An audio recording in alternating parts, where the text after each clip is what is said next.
recently, we have to go to the root. We have to go to the cause. Dealing with the condition itself is not enough. Dear Mr. Massa, I'm just trying to mind my own business. What's the matter? It's just another day, another black king captured. I'm about to lose my brain, stuck inside this ghetto rapture. I got a lot of smoke. If you want it, you can have it. They want a hat trick, but this is black girl magic. Ain't talking about the kind that'll make you disappear, but I'm talking about the power of the melanin within. Ain't looking for trouble, but I'ma say this one time. I put two dukes up if you try to touch mine. We still want justice for Samir and Trayvon. You say you don't see color, but racism ain't blind. They targeting little kids whose skin look just like mine. So I'm paranoid, it's a war zone outside. And I'm a black queen, so if you ask me to step out of my car, you gon' have to snatch me. Cause I ain't going no damn well. Had to spend my whole life living unfair. Ancestors got my back and they right here. You can never understand, it's a nightmare. Living in my black shoes by the black rules. You can keep your handshake, I don't dap coons. The white man that go nuts if he cash you. But you all on his side like a damn fool. Make it make sense. We are oppressed. Queen. We are exploited.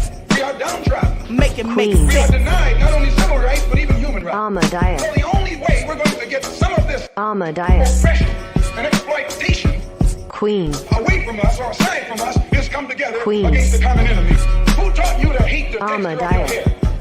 Who taught you to hate the color of your skin? Ahmadiyyah. Parents, pay attention to the books, the school system, even to your little children. Lies mixed with wisdom. His skin too bright, so he was blind to the prison. My skin just right, so I collide with division. You trying to pray to God, but we tired of religion. No savior saving, we got to save our savings. We used to pay miss, how we gon' make the slave rich? But who's to blame, and tell me why you complaining? We need a team effort just to rule the nation. Like a bad relationship, missing communication. We missing moderation. They trying to get a poison to my population. No reparations. I'm getting tired of Satan. We are oppressed. Queen. I'm getting tired of waiting. We are downtrodden. Queen. We are denied not only civil rights, but even human rights. Ahmadiyyah. So the only way we're going to get some of this Ahmadiyyah. oppression and exploitation. Queen.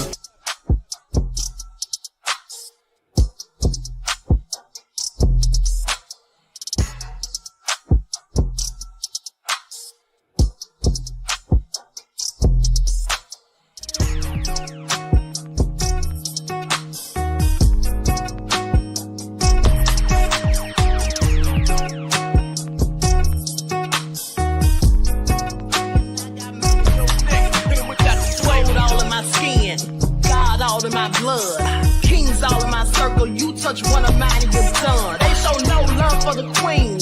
Why you hating on me? Is it cause I'm free and I got Malcolm X in my jeans? I got dreams like King Luther, shed blood like Kunsa. You ain't helping my people, I ain't got nothing to say to ya. I won't always smoke like hookah. Talking reparations, America won't be great until they give us compensation. I'm like, I'm the hottest right now. I see a bunch of lames out here trying to jock on my style. They be doing too much.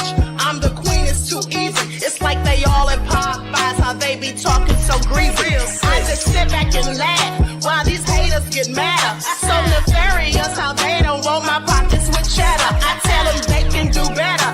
These snakes in the grass can leave a bite on your ass, cause y'all be trusting too fast. I got my foot on the gas, other one on they necks.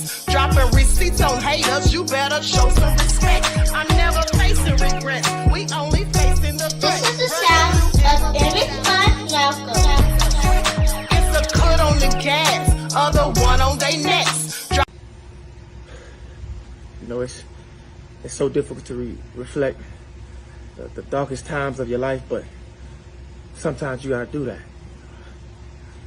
I was fucked up. I was fucked up. I felt the bottom of the bottom. You know, I hit. Nigga, I didn't hit rock bottom. Nigga, I'm still rich. You got to say this. You got to say this. But, you know, I had to go into rehab. Nigga, I don't do drugs. Nigga, I had to go into rehab. I was committed to be a better man. You know, each and every day. You know. not asking for forgiveness, but I'm truly sorry. No, you know what, man? Fuck off. Absolutely cannot. Hello, everyone. Thanks for tuning back in once again to the original Queen Ahmadiyyah Shakur show. I'm your host, Queen Ahmadiyyah Shakur, and this is your second morning wake-up call. So let's get into it. Everyone, please like and share this video. Subscribe to the channel if you haven't done so already. Be sure to click that notification bell and click the word all, so you're notified each time the Queen Goddess goes live, okay? Don't forget to follow me on Instagram at Dr._A_Shakur, TikTok at Dr. A Shakur, and Twitter at DGoddess27. And as per usual, if you don't like what the Queen is cooking, you already know what to do.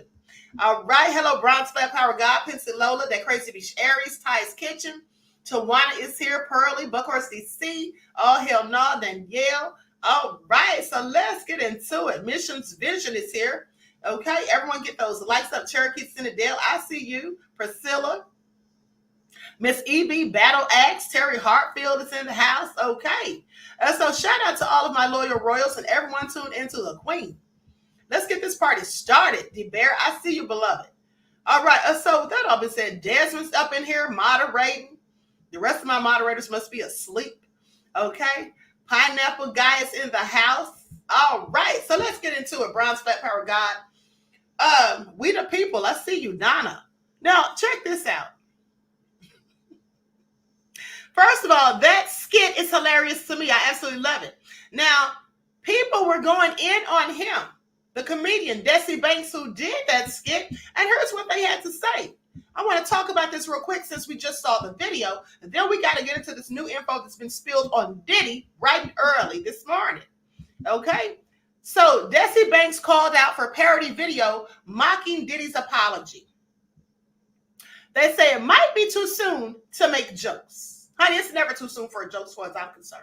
Okay? Unless someone loses their life. Other than that, following the online release of a video showing the founder of Bad Boy Records abusing his then girlfriend Cassie Ventura, Sean Diddy Combs finds himself back at the center of the discourse.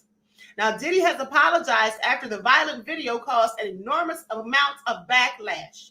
The apology video from the music mogul was then parodied by comedian Desi Banks. Still, there were differing opinions on Desi Banks. A few people on social media thought the spoof was humorous. Banks has come under fire from detractors for allegedly trivializing a serious problem so quickly after the news emerged. First of all, people need to sit down somewhere. Okay, I am so tired of people trying to police comedy, trying to tell people what you can and can't tell jokes about. At the end of the day, they're trying to say that he was making fun of people who are victims of domestic abuse, when that's not it. He was making fun of Diddy's fake, bogus apology that was so disingenuous. There was no amount of empathy, sympathy, or remorse shown in his face or in his voice or even in the words that he spoke. He didn't even say Cassie's name. Okay, which leads me to think that he wasn't even apologizing to Cassie, rather to the people that he hopes will support him when all of this is still going on. Okay, please pay attention. Now, some explicit video of Diddy and his ex-girlfriend Cassie from a hotel surfaced from 2016. Let me skip past all of that. So too soon for him to be recreating this, they say. Now, social media was split on Desi Banks' Diddy apology video and the parody, and they say a few individuals who are presumably fans of the comedian were adamant that they were people are just too upset for no reason. Exactly, it's no reason to be mad. In fact, I think it was smart of him to do it because I never heard of him until now. I never heard of him until I saw that video. Okay. So they imply that if anyone else made the parody, they would think it was funny. Others just thought the skit was inappropriate. Many argued that the subject matter and seriousness of what's going on means it's kind of insensitive to try and make comedic content out of it. All in all, people are talking about Desi Banks and his decision to make a Diddy parody. Well, at least people are talking about him, because then at the end of the day, what I always say is any publicity is good publicity, okay? Whether it's good, bad, or indifferent at the end of the day. Now, Desi Banks became well-known online thanks to his humorous Vine skits, which he then took to YouTube and X. Additionally, he had appearances in movies, including Little in 2019, which starred Regina Hall, Issa Rae, and Marcia Martin. Overall, the skit probably worked as intended, as Desi Banks has had his name floating around social media for a couple of days now. Absolutely. Worked like a charm. Honey, I call that good marketing. Please pay attention. They need to stop hating is all I'm saying. They need to stop hating on Desi Banks. Let him do his thing. Now, about those receipts. Let's talk about it because you know the word is on the streets. That's Diddy's other former bodyguard, not Mr. Gene Deal, but Roger Bonds, the one that was named in Cassie's lawsuit. Well, they say he dropped some bombshell information. So let me just pull that up. And then also we got to get into it because Johnny Depp's attorney spoke out about it and everything. And I want you all to pay attention because when I had Gavin on here the other day, some of y'all in the chat talk about Gavin can't answer that, Queen. Oh, yes, he can. I'm not going to ask him any questions he can't answer. All right. I knew he didn't want to answer it, and that's why I specifically asked him. You see, he eventually answered it. Now, do you think he would have done that if he couldn't? Please pay attention, okay? All right. I went to school to know the law myself, right? I'm no attorney, but I do know the law. Now, with that all being said, here it is right here. I'm going to share this on the screen because I don't want any problems with ScrewTube, because they will block you for sharing someone else's content. And this is on an uncensored show. This isn't the news, even though it is kind of the news, but it's not the news here in the United States. So that all being said, I'm going to cover this up, but you'll be able to hear everything, and that's what counts. Okay, I'm going to put an overlay on here. Like stuff, everyone, please like and share. Thank you in advance. Here we go. Now, this is who's going to be talking. First of all, you're going to hear Roger Bonds in the red and Piers Morgan. All right. You all know who Piers Morgan is, right?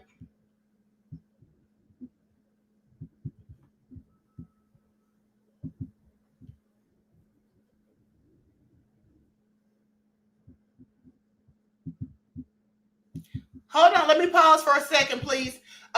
Queen Sam says 18 brands have dropped Diddy. Did you hear that, Queen? Beloved, I reported that like at least 3 months ago, probably longer, beloved. But yes, thank you for bringing that up. But yes, I already reported that probably 3 or 4 months ago.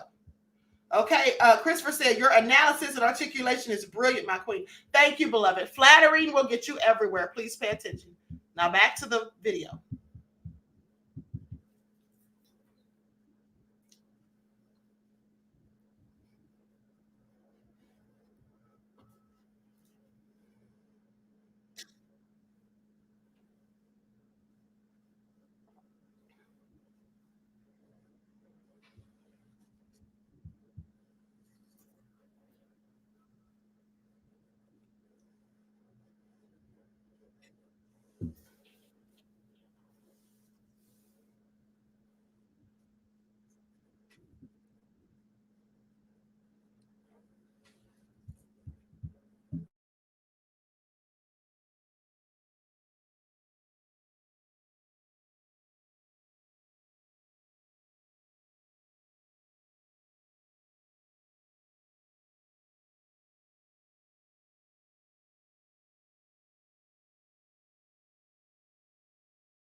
I'm sorry. You guys said no sound. My mistake. I had my mic off and forgot to cut it on. Okay, so here's what I was saying. I was saying that at the end of the day, if you notice, Roger Bonds just said that they gave Cassie a copy of the lawsuit as well. Okay, they gave her a copy of that not the lawsuit. They gave her a copy of that video footage. Now, Diddy sat there and paid $50,000 to whoever was at the hotel that night in charge of the surveillance footage, paid them to give it to him. And you mean to tell me they gave Cassie a copy of it also? So that's real crazy. Okay, that is real crazy at the end of the day. I'm going to go back so you all can hear it. At the end of the day, here's the thing. They likely gave Cassie that video footage so she can take it to the police.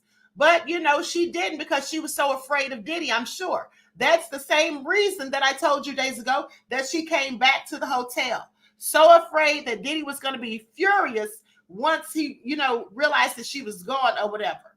So this is all so crazy. So let me go back. Hold on. Why is everybody saying you all didn't hear anything? You all didn't hear the video? Once in the chat if you were able to hear the video. Or are you talking about when I paused it? Once in the chat if you were listening, if you could hear the video.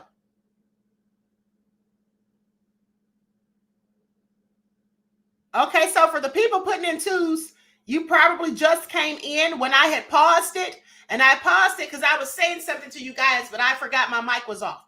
Okay, so let's get back into it. I'm going to start it all over. All right. And when you all can hear the video, put ones in the chat so I know you can hear it. I mean, I can hear it just fine. I don't know why you all can hear it, but hold on. Starting it back over.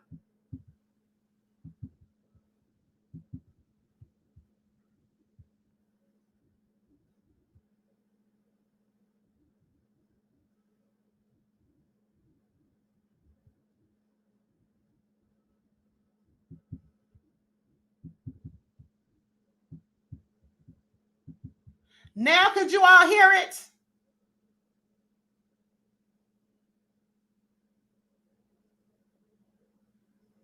How come you all don't hear this video?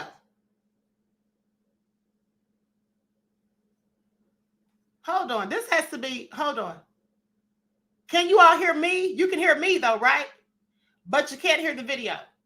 Once if you can hear me talking right now.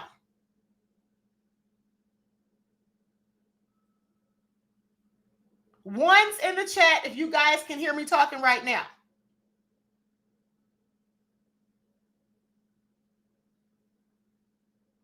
Okay, so keep the ones in the chats if you can hear the video, because I'm going to start the video again. I don't know why you all can't hear it. Let me try it again, because I can hear it fine. Hold on.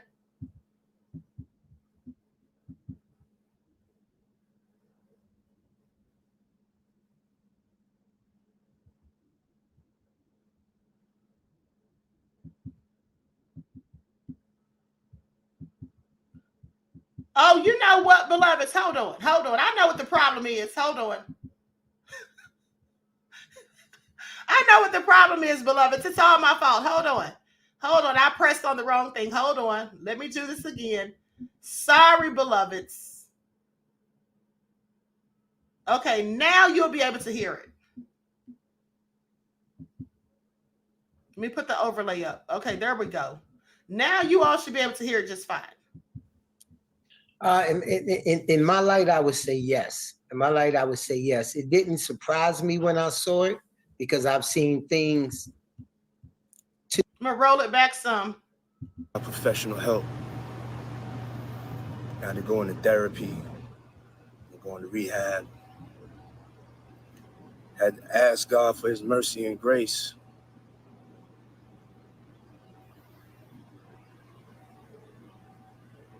I'm so sorry.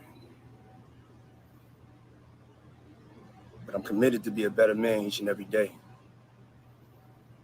I'm not asking for forgiveness. I'm truly sorry. Well, joining me now is Roger Bonds, who was Sean Combs' head of security from 2003 to 2012. Mr. Bonds, thank you very much indeed for joining me. First of all, your reaction when you saw that video? My reaction was he's up to the same games. You know, my reaction was he never mentioned Cassie's name in that apology. You know, so to me, he didn't humble himself enough. I think he said what people wanted to hear, not what he felt. That was just my opinion about it. The actual level of violence has been very shocking to people. To watch any man do that to a woman, particularly a very high-profile man doing it in such brazen public manner in a public place like that, was even more shocking. That he had no compulsion about doing this where there may be cameras. But was that indicative of Diddy's general behavior towards women? In my light, I would say yes. In my light, I would say yes. It didn't surprise me when I saw it because I've seen things to this nature before. I've gotten in between things of this nature before. And this was back in 2012. So that's why I was so adamant on what I said yesterday after he posted that apology, because it comes a time where it's like, you can't just say anything you want to say and think that people gonna accept it. You know what I'm saying? I think it's a God syndrome, you know, the same way that he's been in a lot of trouble before and you could pay your way out. He knew those cameras was there, you know, but of course, as we heard, he came back to the hotel and he paid to get the footage, but didn't know, which Cassie said inside her complaint, that they gave her a copy of the footage also. You know what I'm saying? So when you go through life just paying your way out, I really feel like he wasn't sorry about that. Yeah, he might be sorry now. He's sorry that he got caught. But if that was a one-time incident, then I would say accept his apology. But I think in that apology, he said what he thought people wanted to hear. How many times did you personally witness him be violent towards women? Around 4 or 5 times. And was that all with Cassie, or was it Cassie and other women? I seen him with Cassie, and I seen him with Kim Porter, his kid's mother. Right, who's now sadly no longer with us. But what did you see him do? I've seen him get physical. I've seen him get really physical, grab him up. It was one time that Cassie mentioned inside her lawsuit where she said she had to go over to the London hotel. I was the one that was checking on her every day at the London hotel. You know what I'm saying? So I know that to be true. I seen him get into some wrestling and punching matches. And sometimes I felt like, what are you mad at? What are you upset about? Because it's a deeper anger when you hitting and punching a woman in that type of manner. And it's okay. It's understood if you have a problem with one woman and you seek things, but when you have a problem with every woman that you're dealing with, then I think that problem is inside of you.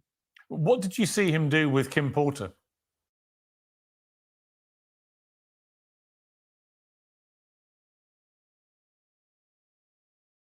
I want you all to pay attention, because he just said that if you have a problem with one woman, then that's one thing. But if you have a problem with every woman, then that's something deep inside of you.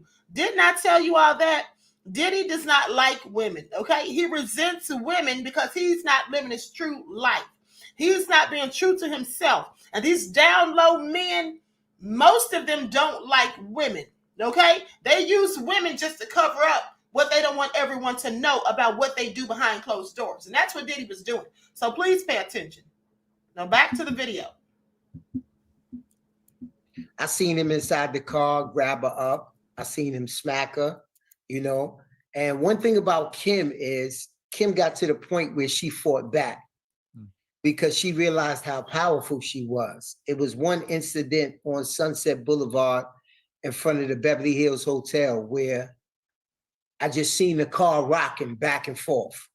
You know, of course, he put everybody out the car, but I seen the car shaking. So I opened the door. I said, what are you doing? You know, what are you doing? You see where we at and what are you doing? And Kim got out the car like nothing happened. And she fixed her hair and she told him, she said, I want to see you explain to the media that scratch I'm going to put across your face if you put your hands on me again. And that was Kim's attitude. Kim's attitude was she realized that what he had to explain meant more to him than anything. And once she realized she had that power, she said, nah, not no more. Because you're going to have to explain why you all marked up. The incident you alluded to in the lawsuit was in January 2009. After Diddy learned that she had spoken to another music manager at a party, he became angry. It says in the car leaving the club, he beat Cassie, Miss Ventura, pushing her into a corner of the vehicle and stomping on her face, and that you tried to stop the beating, but were unable to de-escalate the situation. Is that an accurate assessment of what happened? I wouldn't say it was accurate because I did stop it. You know what I'm saying? And it wasn't a club. It was in front of a black tie affair, actually. And they came out of the black tie affair on Sunset Boulevard. And she was talking to a manager, and I was standing there. And then he just came out and went crazy. You know what I'm saying? I didn't understand why, but I knew that we was on Sunset Boulevard. And I grabbed him and I said, yo, what are you doing? Like, what did she do? And she just ran on the side of the car and she bent down and he took off from me and he commenced to hitting her. And I pulled him off of her and I threw him in the car, and then I grabbed her and I threw her in the car. And they continued to fight for about another block or two. And then he sat there and he just shook his head. He just shook his head and said, take me home. Once we got her home, he then had his assistant get a hotel room at the London Hotel. And they took her over to the London Hotel for a week. And my job was to just go check on her, you know, and I went and checked on her every day. She showed me some bruises on her chest and she showed me her eye and she just started crying. There are other parts of her lawsuit, which I want to just go through quickly with you to see whether you would concur with what she.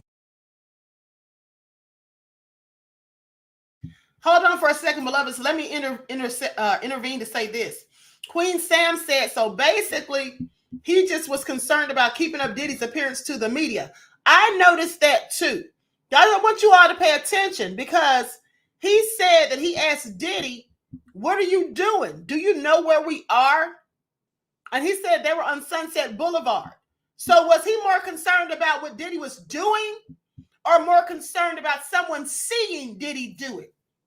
And then he brought up the fact that Kim said she wanted to see how he was going to explain the scratches or whatever the next time he put his hands on her.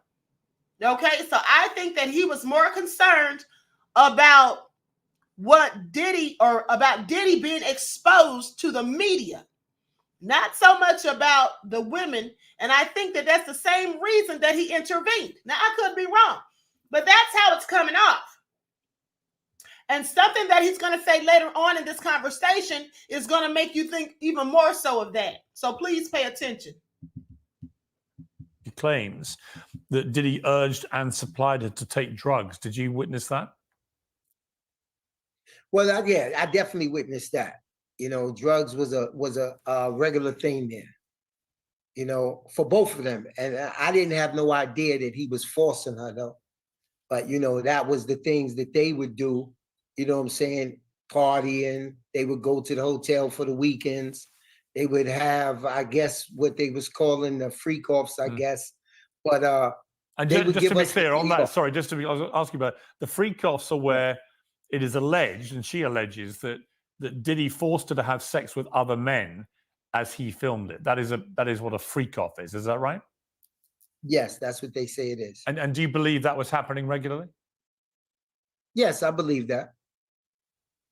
Yes, and do you believe, as she says, that she was a completely unwilling participant in that he was manipulating the whole thing? When I look back, he's a king manipulator. He can manipulate anything and anyone. Money and power is what he's all about. You know, having conversations with him throughout the years, he has a God syndrome. So I definitely believe at the age of 19, seeking fame, wanting to be a singer, I think she allowed herself to be manipulated and be taken advantage of, definitely. You were with him a long time.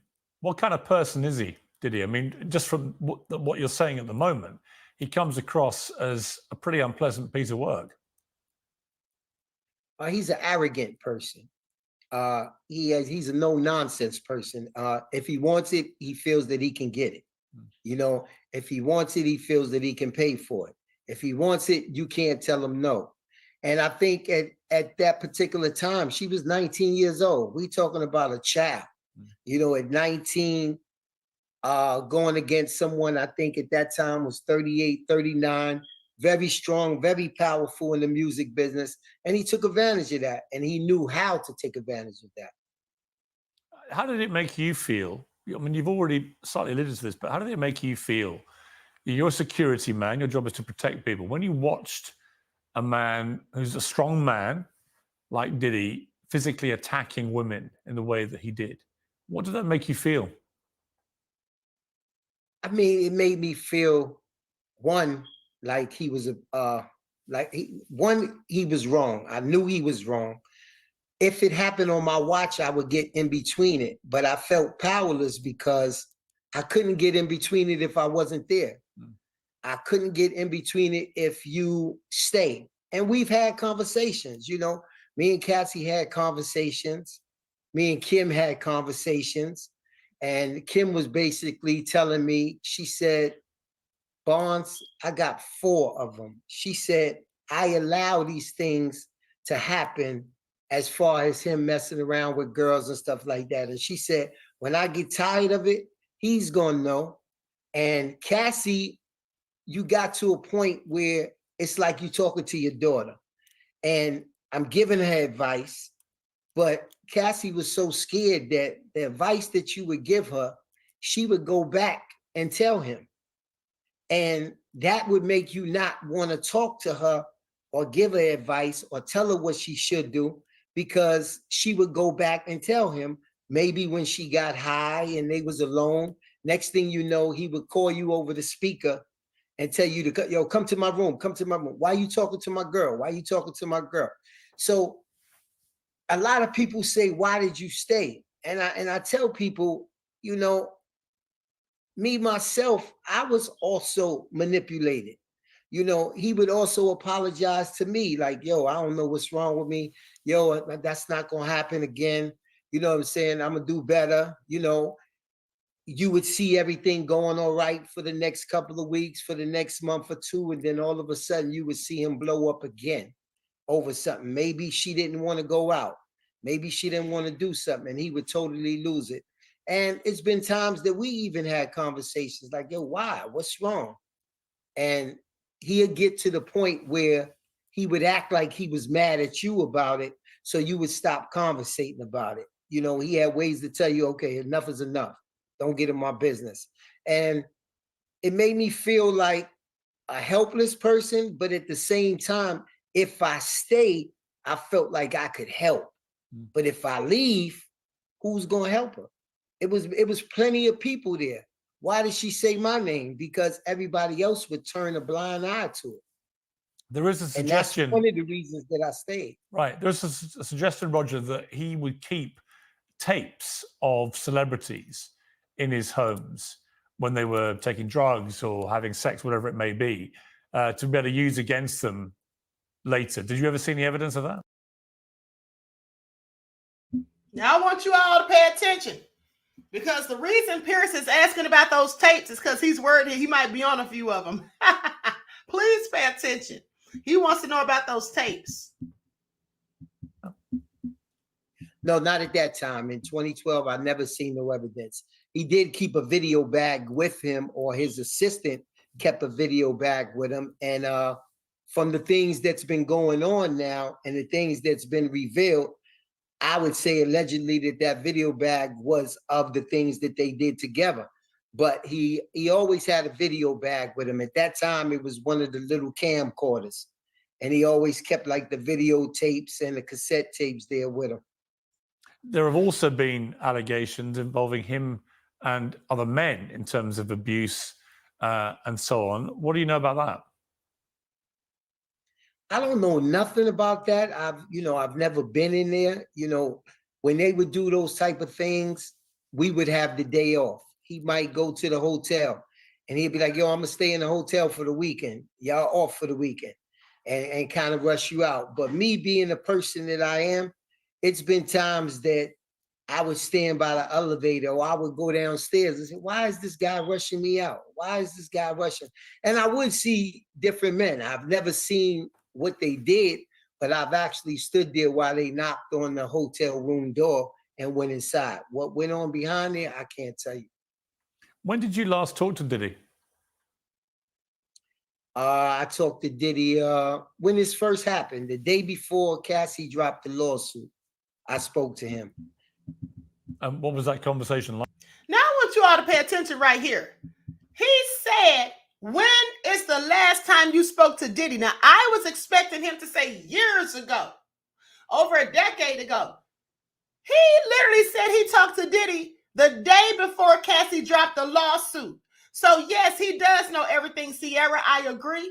But also, that further reiterates what me and Queen Sam were saying as it pertains to him basically being more concerned with breaking up the altercation so that no one from the media or none of the public would see what Diddy was doing. Because he said, what are you doing? What did she do? Do you know where you are? That's what he was concerned about. So he was still friends with Diddy all this time. I just want y'all to pay attention. Like, that conversation was about my son, who's in trouble in Africa, and I asked him for some help. And he said, I don't have it right now. I'm going through something. He said, but I may need your help. And at this particular time, I didn't know that I was inside of the lawsuit. So when he said he might need my help, I was working with Ciroc and De Leon with Diageo. So I thought because he had the lawsuit against them that he was getting ready to settle and he needed some help pushing the vodka or pushing the tequila. It wasn't until that next morning when I got a whole bunch of DMs and they said, you know, you and Cassie lawsuit. And I said, for what? And then I read the lawsuit and I said to myself, I said, oh, this is what he was telling me that he needed some help with. He wanted me to, allegedly, he wanted me to be one of his witnesses and say that they had a regular relationship. This was just a normal thing. And then sometimes, and some days they did. They had a great relationship. You know what I'm saying? But it was this dark side of him that he was trying to hide and that he wanted me to say didn't exist. First of all, how's he gonna dare to fix his mouth to say that they had a great relationship? Just because on some days he didn't beat the mess out of her or didn't make her participate in unwanted FOs against her will or didn't ply her with illegal substances and alcohol to have her under his control and have her doing what he wanted, and just because every day he wasn't intimidating her by making her carry his weapons in her purse, like she said, just because he wasn't doing that every day, on the days that he did not do that, that wasn't a great relationship. That was probably a day that she was grateful to have some peace of mind and not to have to be intimidated, harassed, threatened, or beaten and brutalized. Okay, I'm sorry. He makes no sense. How is it a great relationship? That's the last word he should have used. But I digress. And I can't say that it didn't exist if it did exist. His video apology, as you say, didn't even mention Cassie by name.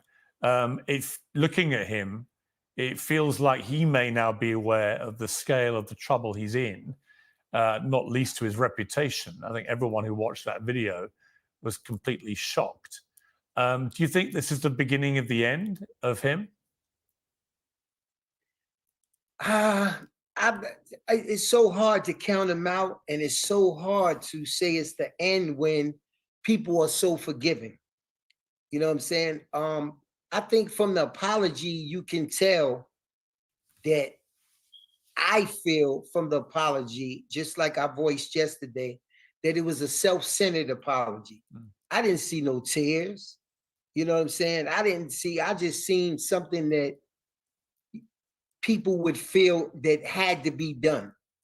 And I think that's what I didn't feel the remorse. You know, I'm not one to say whether he was or whether he wasn't, but saying that you went to get help, where's the proof that you went to get help? Why you didn't say his name? Why you didn't say her name at this particular time? And then I found it funny that this was 2016. So in my mind, I felt like it was the beginning of an end, because I do really feel like other people are going to come forward. Because if the incident that I'm telling you about was 2012, and then this incident was 2016, that means between 2012 and 2016 that this woman still went through these beatings all the way up, I guess, until she left in 2018. So I feel like there's going to be other people that come forward. Well, also, you have also told me that you saw him do similar beatings with Kim Porter, who sadly died, obviously in her 40s, was the mother of his 3 children. But that in itself is indicative of a pattern of physical violence towards women. Yes, yes, very much so. Roger Bonds, it's been fascinating to talk to you. Thank you very much indeed. I really appreciate it. I appreciate you. Thank you very much. And I hope that we get to the bottom of this. And I hope that every woman out there sees this, steps forward for help. And that's all I can say, Pax. Yeah, final question. Do you think he belongs in prison? No, I don't think he belongs in prison. I think he needs help. I think rehabilitation is a start, but I think admitting that you need help and stop covering it up saying that this was the only incident. You got to be real with yourself and say, this is a pattern of what I've been doing all my life, and now I need help. Roger, thank you very much. Thank you. I don't know what planet he lives on, but I'm sorry. He said he doesn't think he belongs in prison. Well, I absolutely think that he does. Okay, and not just for what he did in that hallway with Cassie, for a myriad of other allegations against him that are likely true.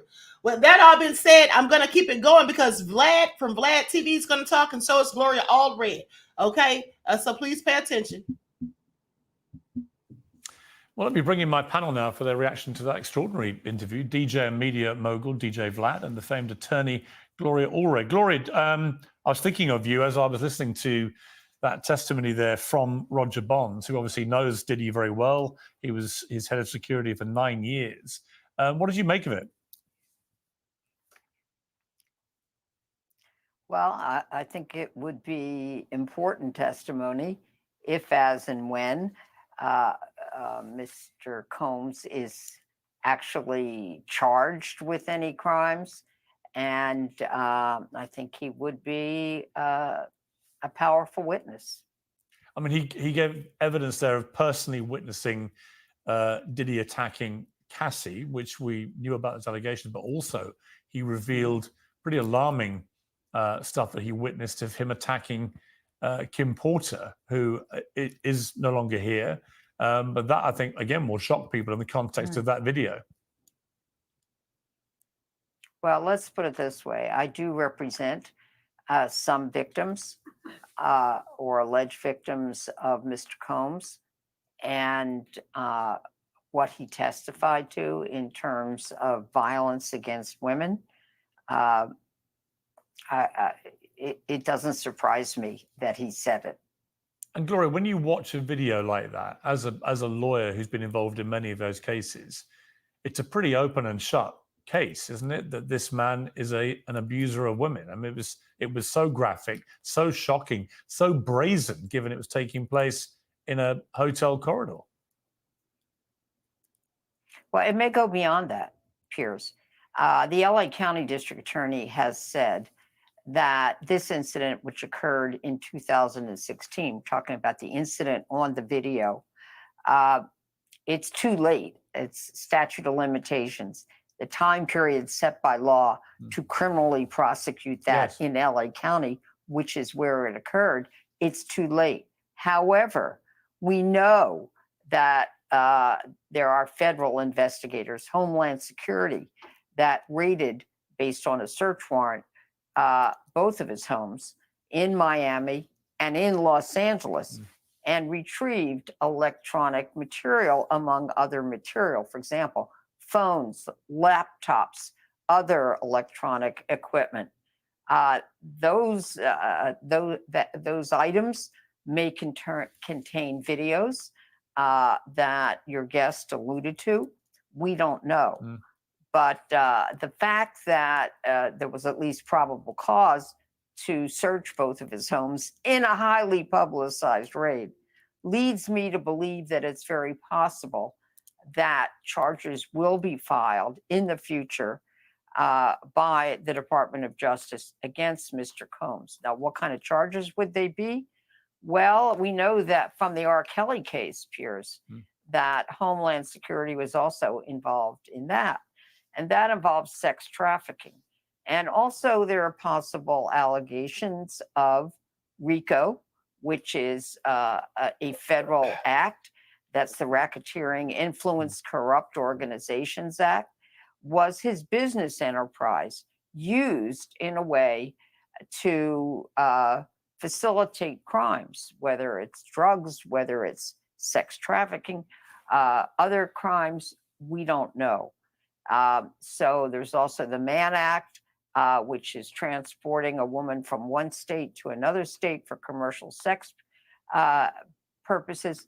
You know, there's all kinds of possibility. Of course, it all depends on the facts that the government is able to prove, and in the prosecutor's estimation, prove beyond a reasonable doubt.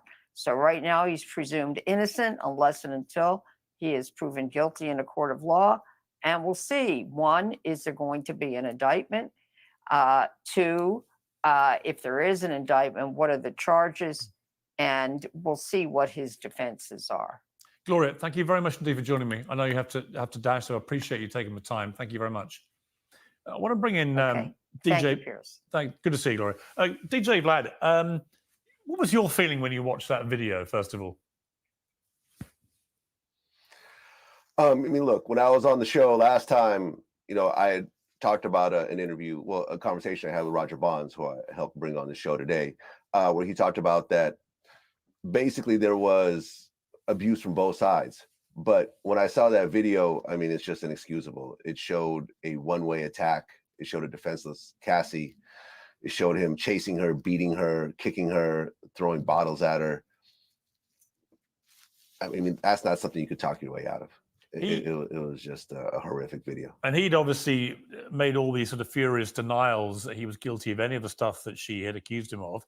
And now when we see that video, it's quite clear that his denials in relation to anything to do with abusing her and committing violence against her were clearly complete nonsense. Yeah, I mean, he put out the statement saying that all this was a money grab and a shakedown and so forth. And I'm sure some of these lawsuits probably are that, because there's usually a pile-on that happens. But in the Cassie case, it looks pretty accurate. And the whole thing about him buying the tape for $50,000 and talking about the actual incident was actually in the lawsuit. So the pieces are now fitting together. Roger Bonds, you know, a lot of people who doubted Cassie. I'm sorry. Yes. Sorry. Like a lot of people who doubted Cassie are now apologizing. Yeah, I mean, a lot of high-profile people came out defending him, casting aspersions over the claims that she'd made. But I think I would imagine there's a lot of regret from people that did that and believed Diddy. Well, yeah, I mean, because at the time there was the actual raids, but there was no indictments. I mean, there was no charges. I mean, so you don't really know. You know, lawsuits, just because someone files a lawsuit doesn't necessarily mean that any of that actually happened. So a lot of people were skeptical. And look, Puffy is an icon in this industry. He's been around for decades. He's helped break tons and tons of artists. He's done a lot of, you know, incredible things. But the video ultimately speaks for itself. The video is the video. And you saw him being the 100% aggressor. She was trying to get away from the situation, and he was just beating her over and over again. Yeah, so anyone who really defended Diddy up to this point, I don't think there's any defense at all. And the video apology, as Roger Bonds rightly observed, contained no personal apology to Cassie for what he'd done. Yeah, I mean, I listened to the apology again this morning. Look, I mean, in terms of apologies, when you put it out there, some people are going to accept it, some people are not going to accept it. You know, if you already don't like a person, you're going to find fault in the apology. An apology is an apology. He put it out there because he felt that it was the best thing to do at the time. But ultimately, when it comes to his future and when it comes to his actual criminal charges, if there are any, apologies really don't matter at this point.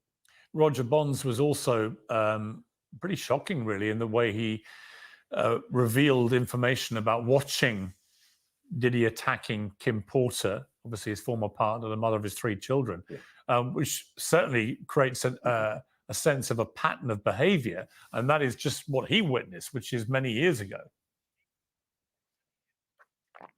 Yeah. I mean, I've interviewed people like Michael Jai White, who had hung out with Kim Porter before, and he would tell me about the arguments that Diddy would have. I think Diddy was in a situation where he wanted to keep people like Kim Porter around, but he was living a life outside of their relationship. So there was a lot of conflict there, and there was, he never saw any violence, but he definitely heard arguments over the phone and so forth. So it's just an ugly situation all around, and it's just sad. Can he survive? I've met Cassie before. Seemed like a very nice girl. I mean, this is the argument that people are having right now. When you look at the Chris Brown situation, I mean, it's very similar. There's no video, but there is a very bad picture of Rihanna with her face, bruised up and her eyes closed. And look, Chris Brown is still a megastar right now. I mean, like I said, there's no video, but Chris Brown's career definitely took a hit, but it continued to flourish after the fact. R. Kelly, there was the tape with the underage girl, which ultimately in the new trial, you found out that the girl really was underage. R. Kelly continued to thrive as a singer, had some of his biggest hits after that tape came out. People have a short memory. So it's really hard to say. It's really up to him and what he does at this point forward, whether he continues to put out projects or not. It's really very hard to say. Everyone's going to say that he's canceled and so forth. But my take is that unless you are put in jail or you're dead, you're not really canceled. Right. 50 Cent has been very scathing about him. They've had a long-going feud, obviously. What do you make of that? Yeah. 50 Cent's never really liked, 50 Cent never really liked Diddy. I interviewed Tony Yayo, who's part of G Unit, his right-hand man. And even when 50 was going for a record label, for a record deal, he said, listen, I don't like this guy, but let's just go ahead and meet with him and see what he says. So there's always been kind of a dislike from 50 against Diddy. So this is just kind of par for the course for 50. There's another feud that's been getting everyone going, the Drake and Kendrick Lamar feud. For those who've not been following this too closely, can you summarize what it's really about and who's winning? Well, the feud is pretty much over. I mean, there's really been kind of a long-standing competition between the two of them. They did a couple of songs together very early in their careers, but overall, there's been kind of what we call sneak dissing back and forth. I remember when I interviewed Marcellus Wiley, Drake came on his show and really dissed Kendrick really badly, and then had them pull the footage after the fact, and he threatened to actually not host the ESPYs if they didn't pull it. So there was some subliminal shots for years and years and years. But then when the song with Metro Boomin, Future and Kendrick came out like that, that's when Kendrick really kind of fired off at Drake. And basically there was a back and forth that kept going, but for all intents and purposes, when you talk to 99% of the people, they all say that Kendrick won. I think Not Like Us, when that record dropped, I pretty much put the nail in the coffin. Drake came out with The Heart Part 6, which was somewhat of a, I don't know, trying to justify certain things. But at this point, I think the battle's over. And I think that once Drake's bodyguard got shot in front of his house, when you actually see real violence and it's really at his doorstep, that's when I think Drake really kind of looked at the whole situation and said, nah, I think I'm done.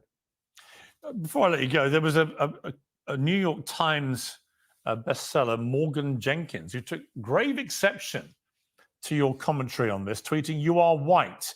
This is a black folk affair." Struck me as a rather racist comment, actually, DJ Vlad. What was your response? Now I want to just interject right here and say this. First of all, why is he bringing that up? What does that have to do with this? You see, he brought up the Drake and Kendrick feud just to get to this question. That's the only reason Vlad's on here. He wants to muddy the water. He wants to just make it about race. That's what he wants to do. He needs to sit down somewhere. At the end of the day, that's old news. And at the end of the day, no lies were told. Vlad's always trying to instigate things with people who look like me. Nothing wrong with him having an opinion at all. Everyone's entitled to it. But Vlad loves to try to keep up mess and just be an instigator. But let me continue.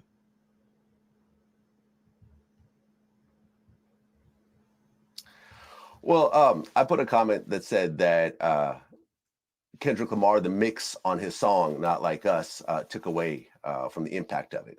Me being a DJ for 20 plus years and also listening to audio and video every single day, I felt that I was qualified to make that statement. Her response was that you are white. This is a black folk affair. I took offense to it. I don't agree with that comment. But then during the back and forth, I started to tag Princeton because she was a Princeton professor. And I felt I was actually wrong for that. And I publicly apologized. It was a back and forth. It was on Twitter. It should have just stayed on Twitter. So like I said, I apologized for essentially tagging her job and so forth, which I was wrong for.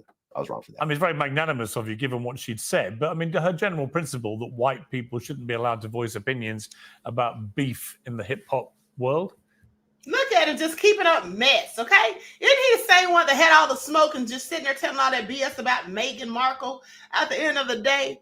And yeah, I find it all very interesting. And then Vlad sitting there talking about he knew he was wrong and so he apologized. No, he knew that he was going to lose subscribers to that channel after he did that. And he should have lost all of them that look like me as far as I'm concerned. But some of y'all love him. But anyway, I digress. Seems a bit ridiculous to me. Like I said, I don't agree with it. I don't agree with her response. And I still stand on that. But, you know, at the end of the day, my response was also inappropriate. So I apologize for that. You're a bigger man than me, DJ Vlad. But great to have you back on Uncensored. Thank you very much.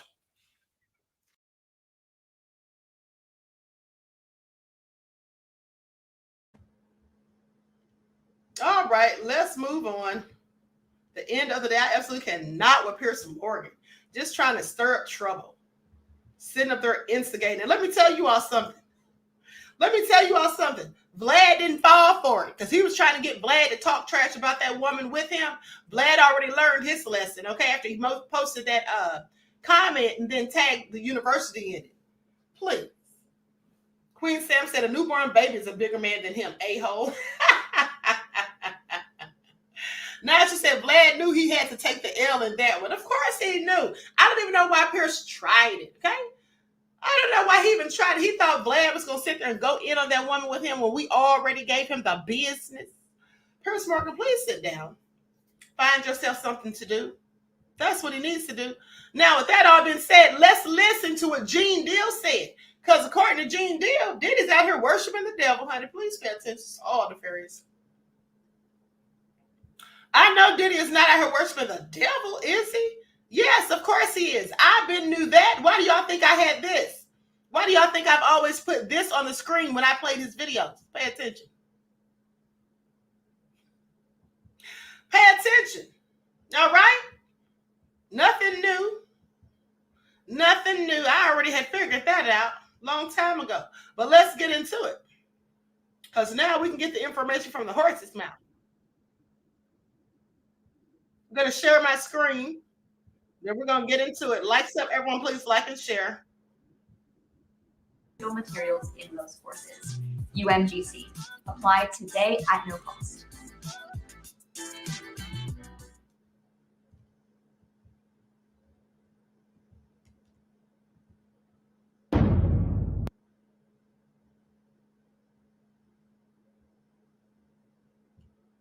In the NFL after that. No endorsements. Nobody's going to have anything to do with it. Ray Rice, his wife, to be in the entertainment business. Listen to me, man. And I don't want to bring this guy's story up because it's old. And I know he's trying to live past it, but I'm going to bring it up anyway. Ray Rice, his wife, spit in his face. And he did what he did on that elevator. He ain't played one football game after that. Nowhere that I know of. He may have went overseas and played or something like that. I don't know that to be true. But he didn't play in the NFL, a hell of a running back. He ain't played not one down in the NFL after that. No endorsements. Nobody's going to have anything to do with old boy. And when they come out with this other stuff, he going to come back to work. I wouldn't be surprised if he do the ultimate sin, is suicide. Because bruh, he's such a narcissistic that he couldn't stand not being somewhere and not being seen. His whole life, his whole career was about him being seen in the public. It was about him, taking everybody else's dreams and making them his. And now, him nor his kids would profit from anything from Bad Boy or Sean Puffy Combs again. His kids is gonna suffer behind this. Wow, man, that's crazy to hear, man. And you knowing Diddy, you think it's a good chance he might take his life? He was talking about taking his life at the City College thing. Yo, D. Ferg, ASAP Ferg's father, say, yo, man, we gotta watch him, man. This nigga talking about killing himself. I say, so let him. If you're that weak, I said, let him. And he said, Eugene, why you say that? I said, man, listen to me, man. He ain't no good to nobody if he talking about hurting himself. His life don't belong to him. His life belong to God. What he should be trying to do right now is work his way towards God now, for real, and not that devil we've been worshiping. That those people got him believing, you understand, that's the true God. Because everything from what I know, since I've been around him, everything that's gone forward has been that of the devil. The drugs, the alcohol, the partying, everything has been of the devil. And he's been leading not only himself, our people, into some kind of damnation through his actions. Yeah, I'm just in disbelief, man. I mean, to see his downfall. I mean, he's been on a long run, man. So, to see this is crazy, man. I mean, how long has he been famous? Nah, so you got to realize he didn't get his fame until after he made that.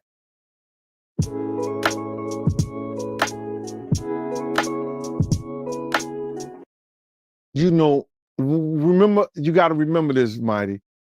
I said he made the atmosphere for Pac to die. He made the atmosphere for Big to die. He created the atmosphere, you understand, for Suge Knight to go to jail, because that's what came out of his mouth. So that didn't happen. His fame he didn't really come famous until after the death of Tupac and the Notorious Big, brother. So that's like 97. He went on that whole Bad Boy tour with the #1 song in the world, Missing You, where he stole the thing from Sting and the music from Source Money, the lyrics from Source Money. Didn't even want to pay that man his money. Waited all those years to pay that man his money. He was stealing people's dreams, man. He's the cause of a lot of people's death, and people ain't gonna see it the way I see it. But when you steal somebody's dreams, Black Rob probably could have changed his life. Probably could have changed the way he thought. Probably could have changed the way he was doing business if he wouldn't have stole G-Dep from him. If he would have treated Craig Mack in the correct way and not try to steal his music, use him in the way that he used Craig Mack to catapult the Notorious Big, Craig Mack's life could have been changed. If he would have never set up the atmosphere and had Big out there in California, and bringing Big to that party, the notorious Big Life may still be here. If he wasn't trying to put the Bloods against the Crips, well, they was already against each other anyway, but use the Crips, maybe Tupac wouldn't have never had that altercation. But if ands, and buts were candies and nuts, like I always say, Christmas would be every day. And I understand that. But he set up the atmosphere for a lot of people. Wolf set up the atmosphere between him and BMF. Come on, man.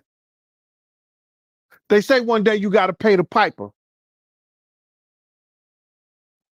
That's why he getting that smoke. Sauce Money, you brought his name up. He had an issue with Diddy? For years, Sauce Money is the one who wrote that Missing You, bruh. The #1 song for a long, it was a #1 song on Billboard. I think he did more than Elvis or anybody. Probably Whitney Houston. But Whitney Houston's the only one did like Triple Diamond or something. But that Sauce Money was like the #1 song, and that's what catapulted him into stardom. He didn't pay Sauce Money for years. For years. And Sauce Money wouldn't say this, but I know this to be true. He did a diss song on Puff. Sent it to Jay-Z. Jay-Z called Puff and said, yo, my man, you don't want that diss song to come out about you. This is true story. I think Puff sent him $100,000 or something like that. And that was, but that could have been about 8 to 10 years after that came out. You know how much money he made and show money and everything he did on that? It's crazy. But the only person who was getting paid off that was Sting. Just arrived at Cabinets to Go. Let's go find some beautiful new cabinets for my kitchen.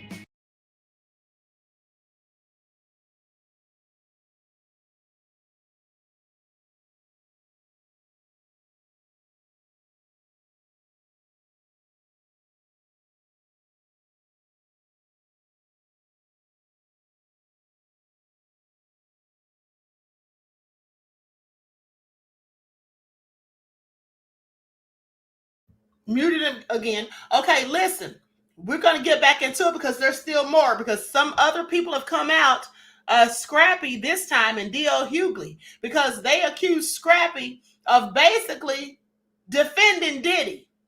And Scrappy said he never defended Diddy. They said that Scrappy called Cassie a lie. Scrappy said, I never called her a lie. So let's get into it. We're going to go with what Scrappy had to say first. And then we'll get into D.L. Hughley. And also, someone in the chat, I can't remember who it was, someone who's not normally in the chat said that when I said something about Piers Morgan lying on Meghan Markle, they said that no black woman with sense would defend Meghan Markle because she doesn't identify as black. I don't know what she identifies as, and I don't really care. I wasn't defending her. I was just saying that he lied on her, and he did. That's the point. That's a fact, whether I like her or not. Also, I don't know what she identifies as because I don't keep up with the royal family because I couldn't care less what's going on with them. Okay? I couldn't care less. That's all I'm saying. Now, with that all being said, let's get into it. Like stuff, everyone, please. Like and share. Thank you in advance. Okay, don't y'all come in here trying to throw jabs at the queen, honey, because y'all know I'll drop that link and have you sitting right up here, right? That's how I roll. And I'm in the mood today, so don't even get me started. Okay, now here we go. Let me pull up Scrappy, honey, because Scrappy went in. Scrappy said, don't y'all play with him. Don't y'all even think about it. Hold on, let me pull this up. Scrappy goes off on Diddy amid abuse video, says he never believed Cassie was lying despite commenting under Diddy's post, if Diddy walked past me right now, I'll take the fade with the ninja, just cause. I can tell y'all right now, Scrappy was not calling Cassie a lie. Scrappy was not, see, people misinterpreted the message, but we're going to get into it. Please pay attention. All right. Like stuff, everyone, please like and share. Okay. All hell no said, and that's on box. You already know what it is. Okay. You already know what it is, honey. Don't get the queen started. Walk past me right now and take the favor. Just cuz. Just straight up. I'll take the favor cuz. I don't care about no apology and all that. You know what I'm saying? Because it's one for a woman to the dog shit out you and you say, oh, I lost my mind. And we can kind of look at it like, oh yeah, cuz got the two-piece that failed. He kind of lost it. But nah, cuz the way he did Shawty, that was foul, man. That was some real shit. And you can tell he was doing that shit for a long time. Because she was frantic. You know what I'm saying? So I don't be on that shit. Got my mother daughters. And I about my daughters, every last one of them, and my sisters. So off with that shit, man. Y'all go to them other mother pages that was cool with them, that y'all seen around and that knew that. You feel what I'm saying? Get out my mother page with that shit, man. You know what I'm saying? Go somebody else page with that shit. Diddy walk past me right now and take the fade with it. Just cuz. Just trying to on purpose bring it down. You ain't even got no proof. I ain't never said no shit like that. Never. So go find that shit. All y'all blogs, go find it. I'll sit right here. And if y'all find some shit, I apologize. But I guarantee you ain't gonna find no shit while I'm saying Cassie was lying. Is that her name, Cassie? You know what I'm saying? I ain't gonna never say no shit like that. Now I'm trying to on purpose bring it down. You ain't even got no proof. Now there's what he posted right there. Y'all pay attention. Let me read it to you for those in the back who can't see it. It says, after Diddy posted Time Tells Truth, underneath it, Scrappy put live out the lie. Now I want you all to pay attention. He said live out the lie. So what had happened was, when he said live out the lie, some people must have assumed that he was accusing Cassie of lying. No, he told Diddy to live out the lie. That means, beloveds, that Diddy is who he's calling a lie. Because Diddy said time tells truth. And he said to him in response, live out the lie. Okay? That's what that was. Okay? And you know, that's why I have told you all before. Honey, we in the ATL is not supporting Diddy. Okay? We have already made that abundantly clear. Okay? The real ninjas in ATL is not even thinking about defending Diddy. All right? So that crazy bitch Eric said sounds about right to me, Queen. All right, yes, exactly, beloved. Trying to tell you. Pearlie said exactly, Queen. Eric said facts, okay? So hold on. All hell no said Scrappy ain't with the she's naive, you heard? Not the she's naive.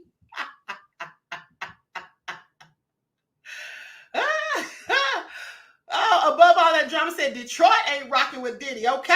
Throw your sets up. All right, who up in here is rocking with Diddy? Who in here is rocking with Diddy? Y'all New York ninjas? What y'all got to say?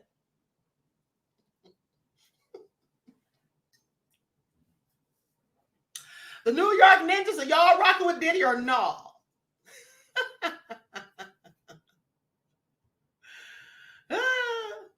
Nandy says, if Stevie J goes after Scrappy for this, Lord, I'm going to be reminded about the time they scrapped. No pun in the A. No pun in the A during that season of Love and Hip Hop in Atlanta. I know, right? And you know, that's why I thought Stevie was so crazy when he tried to challenge 50 Cent to a fight. Dude, Scrappy knocked you senseless. He got up and he was dizzy. Okay, but you want to try to fight 50 Cent. Stevie J, please sit down. Please sit down while you still can. Okay? Please have several seats, in fact. Miss Evie said, Baltimore and D.C. ain't rocking with dainty Diddy Doodles either. Inglewood, California isn't supporting Diddy either. Flint don't rock with Diddy either. We with Detroit. With Detroit said. Y'all are something else. Okay? Jay said New York ninjas knew the time from way back, but we couldn't fight the machine. He ain't no real battle rapper. No one in NYC knew how or why he was fit to be it. Okay, let me continue because now let's listen to what DL had to say. Because everybody's going in on Diddy, and I absolutely love it. Okay? Even this old man, he even went in on Diddy. I got to show that next, too. Please pay attention. Now we're going to start it off with DL. Because DL said Diddy tried it. Pay attention. Okay, here we go. Likes up, everyone, please. Like and share. Thank you in advance. Now I'm going to put an overlay on here because even though this is on DL's Instagram, he does have an account on YouTube, and I don't know if he posted it on there or not. I don't want any problems. I don't want any problems with ScrewTube. Please pay attention. So I'm going to put an overlay on here. All right, let's get into it. New edition Candy Girl. So of course, over the weekend, or just before the weekend started, the video of Puffy Combs beating Cassie almost senseless aired. Of course, as we all know now, it is beyond the statute of limitations, meaning that LA County would not prosecute him. The thing that I find interesting is for real assaults generally across the country, the statute of limitations for actual assaults, felony assaults, the statute of limitations is about 3 years, pretty much all across the country. For misdemeanor assaults, it is 1.5 years. There are people, and any number of people are coming out with all these stories. You've heard them ad nauseum on different outlets, telling you about how they knew what was going on and how they were appalled. If you have a story to tell now, you could have told that story earlier. If you are telling a story about something you knew and you didn't do anything about it, you're not a witness, you're an accomplice. And these things can only happen with accomplices. These things can only happen with people who are willing to aid and abet as long as there's something in it for them. They're willing to look the other way or pretend like it didn't happen or to say nothing. The protection of womanhood requires that you may have to sacrifice something for yourself. You might have to do the right thing, even though it might cost you money. It might cost you an album. It may cost you something. But if we are going to say things like it is about the protection of womanhood, then that might require some level of sacrifice. I never have cared for Puffy. He always had an aura about him. I never have. I can't say that I've ever been in his company outside of the BET Awards, but he always seemed like that type of man. So seeing that video, as shocking as it was, for some reason didn't shock me at all. But the truth of the matter, there are a great many people who knew what was going on. A great many people who saw it. A great many people who could have said something and done something. A great many people. And you can tell who they are because now they're the ones with the story to tell. They're the ones, oh yeah, well, it was, if you had a story to tell then, if you see something, say something, but not now, then. He beat that. If he had done that to my child, I would hunt him down flat out. That would happen. Protection of, it can't be just our woman. And all this silly stuff I hear about, if it had been a white one, no matter who it was, nobody deserves that. Nobody. Nobody deserves to be beaten senseless. And that's the thing about it is, most women in America are hurt or shot or beaten by men who share their bed with them. Men who claim to love them. Men who are in a romantic situation or a sexual situation or an intimate situation. So it's not uncommon. But if we're going to say things like the protection of womanhood is important, act like it all the time. Not just when a video comes out. Because before the video, somebody trying to bring a brother down. Let me tell you something. Bringing a brother, if I'm not trying to bring a black man down by trying to stop him from beating a black woman up, how does that happen? It's a really simple thing for me. Always has. It always has been. I said it before and I'll say it again. I believe in my heart Kanye was stalking Kim. I said something. I believe Tory shot Megan. I said something. I believe Puffy beat Cassie and abused several other women. I said something. I believe Donald Trump is a sexual batterer. I said something. It's not that hard. If you see something, say something. But before people see a video. If you're going to protect them, say it when it counts, not when it makes you look good. That's a little note from the GED section. Got the jazz report coming up in 15 minutes. It's the D.L. Hughley Show. That was New Edition Candy Girl. So, of course, over the weekend, or just before the weekend started, the video of Puffy Combs beating Cassie almost senseless aired.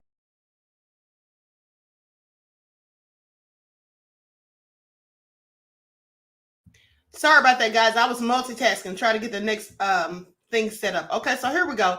Now, let's go to what DL posted on his social media after the apology. And then also, here's something else that he said. Hold on. I'm going to play this first. Likes up, everyone, please. Like and share. Thank you in advance.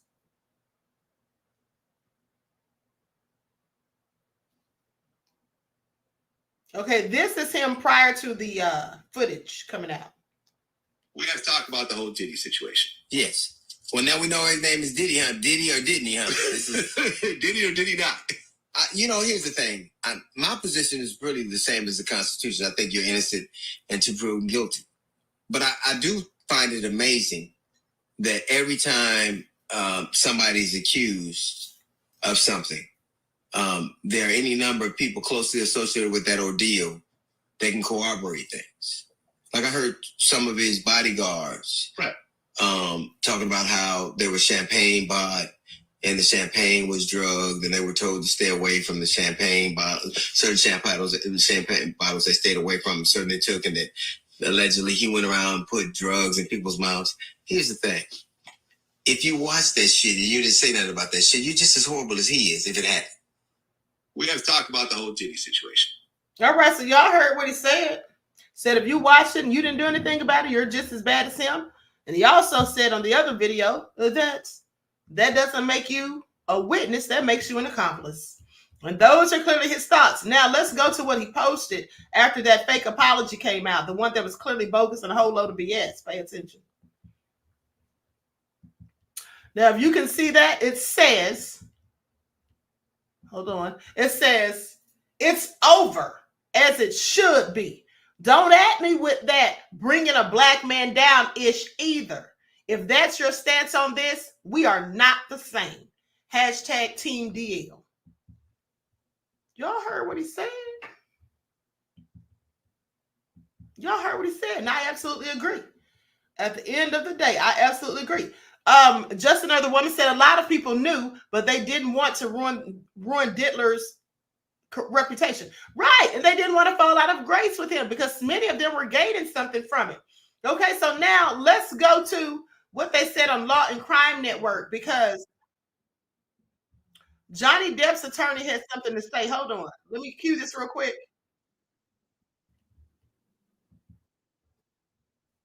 Okay, so let me put my overlay up on the screen.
Hold on, beloveds. I was trying to find the right receipt. Hold on just a second.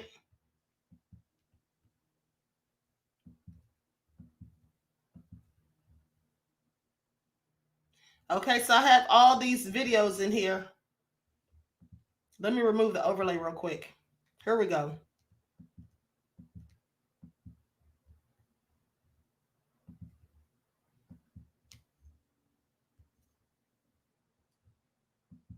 All right, sorry for the delay.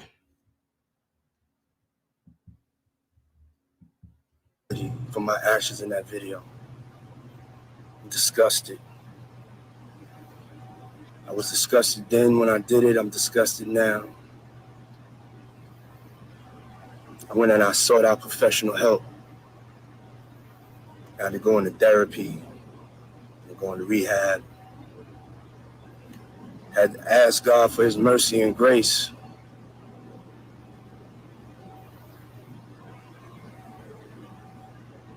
I'm so sorry. But I'm committed to be a better man each and every day. I'm not asking for forgiveness. I'm truly sorry. So he publishes this on Instagram 2 days after CNN published that video. This is all in the wake of these lawsuits being filed against him by multiple people, lawsuits about sexual misconduct, in the wake of his properties in LA and Miami being raided by federal agents, possibly pursuant to an ongoing sex trafficking investigation. We have to ask, what was the mindset here? Was this smart legally? Was it not? Well, for that, I want to bring in a very special guest. Fan favorite, my favorite, one of my favorites. If I say my favorite, then everybody else will be disappointed. But this is, I love having him on. One of the greatest. Ben Shue, acclaimed attorney, famously represented Johnny Depp, who, remember, he was accused of abuse as well. And obviously we had that incredible trial that we covered here on Law and Crime. And Ben, I'm so happy to see you. Thank you for coming on. I'm just going to ask you, before we even get into your reaction, you know what? I'll tell you what. First, your reaction to the video from 2016. And then let me ask you this. Would you have had your client send out a video like this a day and a half, 2 days after that video was published? Jesse, first, great to be with you again. I was, as you were, horrified by the video. It's a scene of real brutality. It's one thing to read it and the printed page, which is bad enough. Hold on, you all. I had to read this comment. Jane said, rehab on how to hit without leaving marks and evidence and lying on these people he jacked up. Make it make sense. Any chance of there being civil suits? Jane, you know you are wrong for that. But back to the video. My bad, you guys. That was funny to me. But to actually see it happen is horrifying. In answer to your question, I would not have had my client give a statement on the heels of the release of that video. And I certainly wouldn't have had him release that statement because I think it will be fodder for future examinations and deposition testimony, none of which is going to be good for Mr. Combs.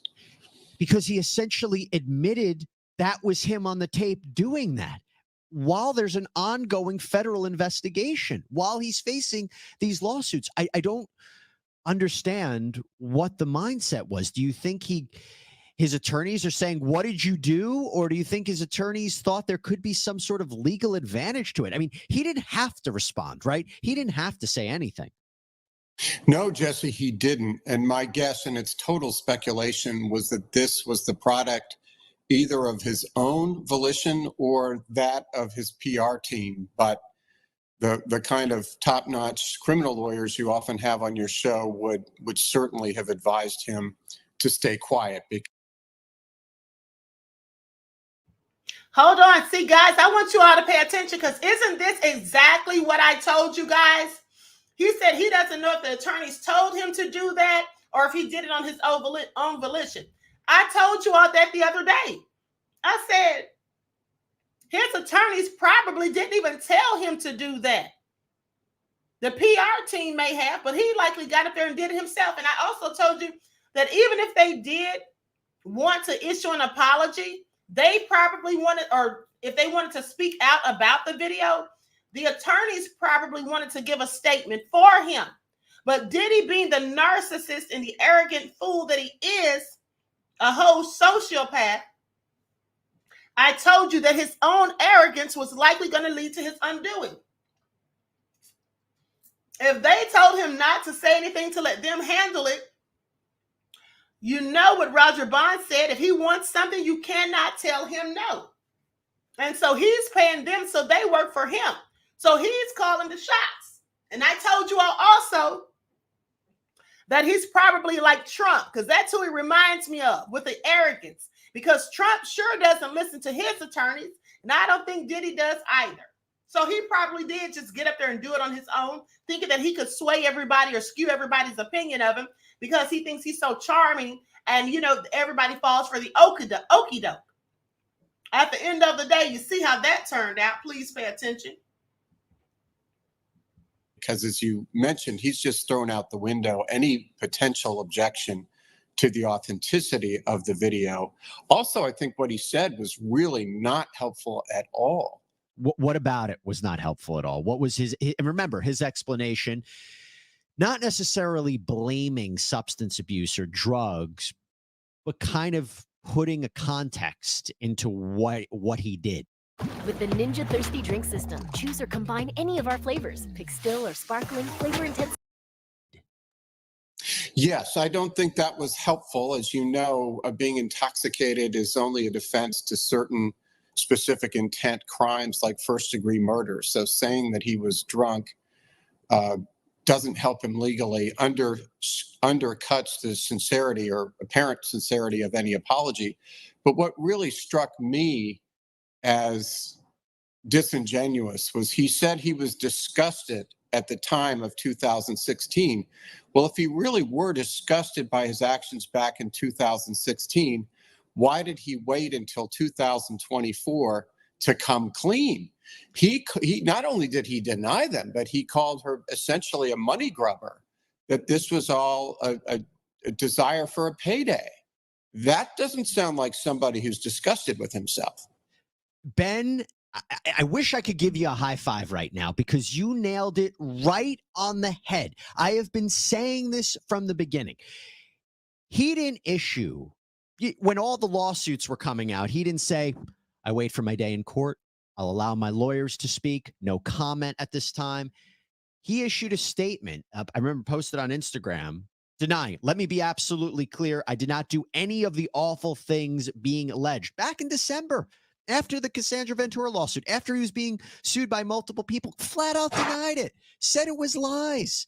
And, you know, like, obviously we didn't see any of the evidence yet. There was certain photos that we saw on things like that, but he knew this tape existed. There is an allegation in Cassandra Ventura's complaint that he purchased the footage for $50,000 so that no one would see it. That's what, for me, doesn't ring true. And by the way, because there is a 3-year statute of limitations on assault in California, if he really felt so bad, he could have gone to authorities and turned himself in and admitted it.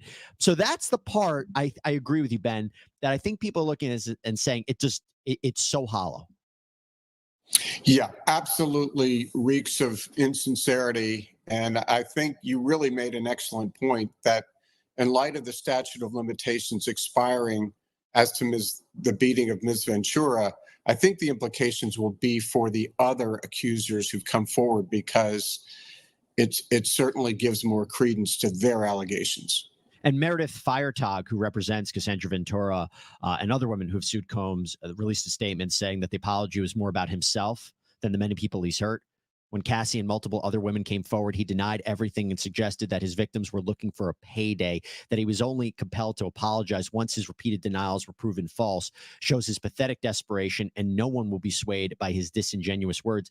Ben, would you agree with me that if that video wasn't so clear, if it was grainy, if he could deny it was him, A, we might not have even seen a statement from Diddy, or B, he would have also categorically denied it? If the video was grainy, you think he'd still come out and say, I regret all my actions, I'm ashamed? No, Jesse, I agree with you wholeheartedly. I think he thought he was caught. Ladies and gentlemen, please stay tuned as we attempt to commune with the devil. Red-handed, which is why I suppose he paid the $50,000 to try to catch and kill that particular video. So, no, I think he felt he was caught red-handed and thought it was in his best interest to give the statement, but I think it was another misjudgment on his part. And that's the allegation that he paid it. What would, if he said to you, if he's your client, Ben, I want to say something, I have to respond to this, what would you have advised him to do? I would have advised him not to say anything. Of course, as with testifying, ultimately it's the client's decision to speak or not to speak.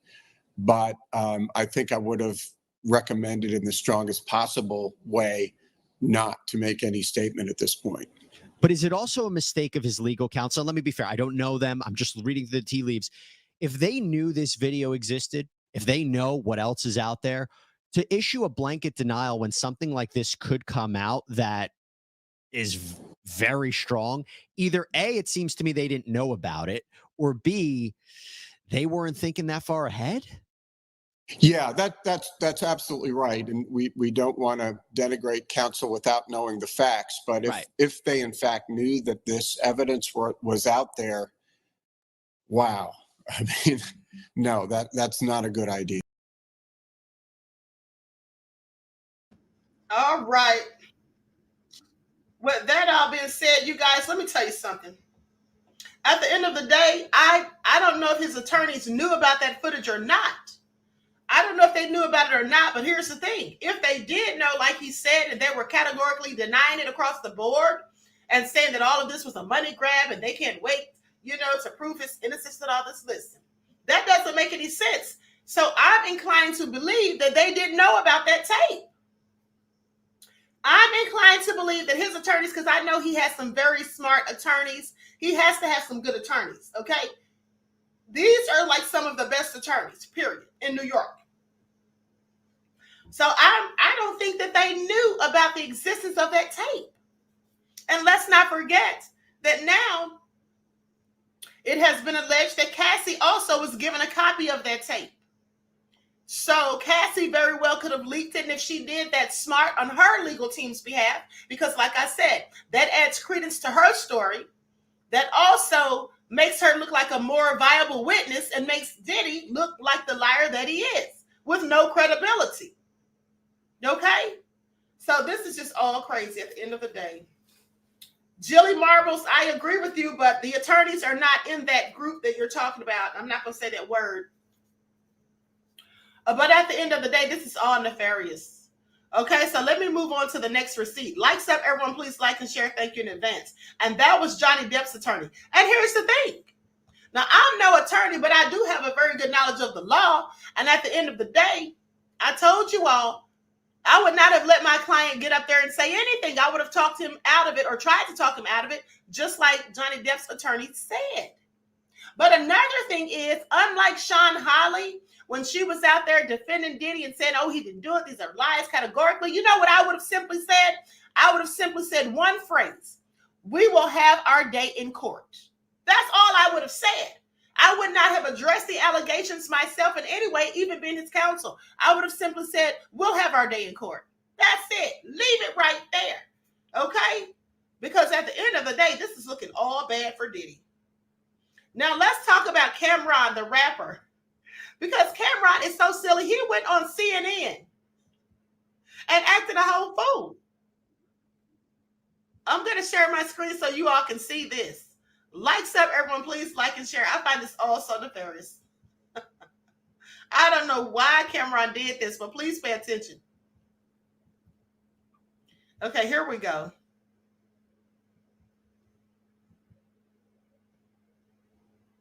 Don't worry, change will be good.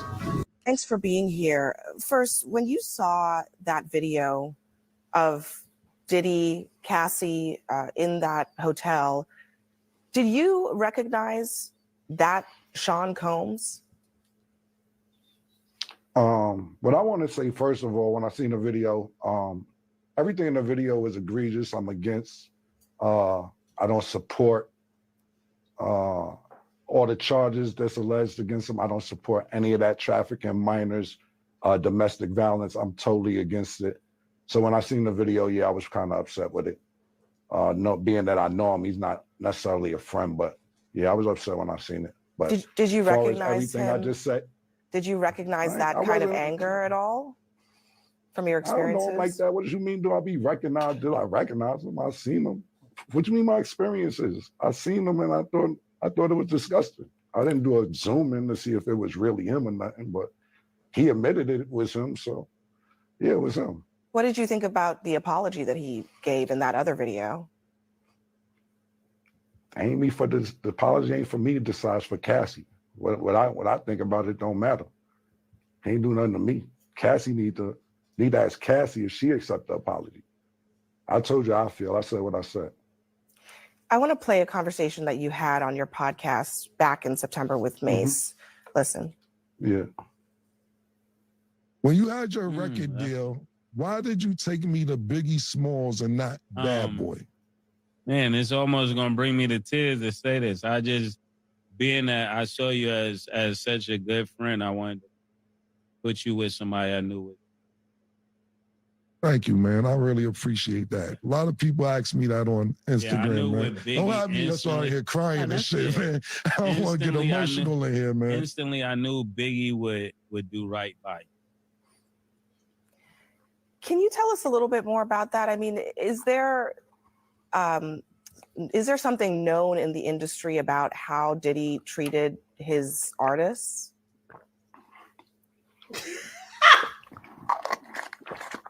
So I'm going to get some cheeks after this horsepower joint.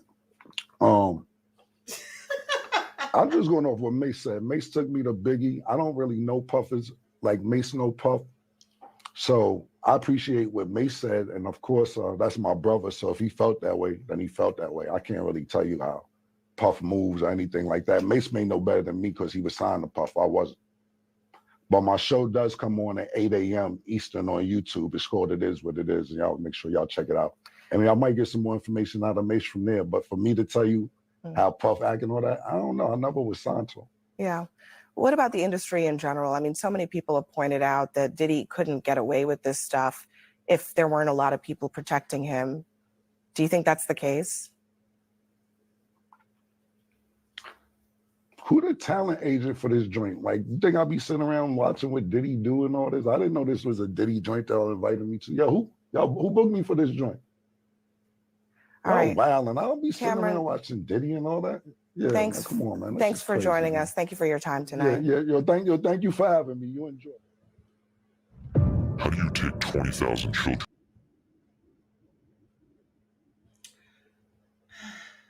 Now, what was that all about, Cameron? Cameron knew exactly why they had him on that show. You don't think they told him before he came on there? He had to embarrass that poor woman like that. Cameron, I'm not down with it, okay? If you didn't want to say anything, you shouldn't have gone on the show. But clearly, he went on there to plug his show, his podcast. Okay, please pay attention. All hell no, said Cam just learned the word egregious yesterday. Sit down, internationally ghetto. Did he say egregious? Then talking about who's the talent person or whatever, who booked him for that. Like, dude, sit down somewhere. Queen Sam said this woman is sitting there like, thinking, what the F? Okay. Anyway, let's show this last video of this man going in on Diddy. Then we're going to talk about the tattoo that Diddy has on his back, because I find it all nefarious. Please pay attention.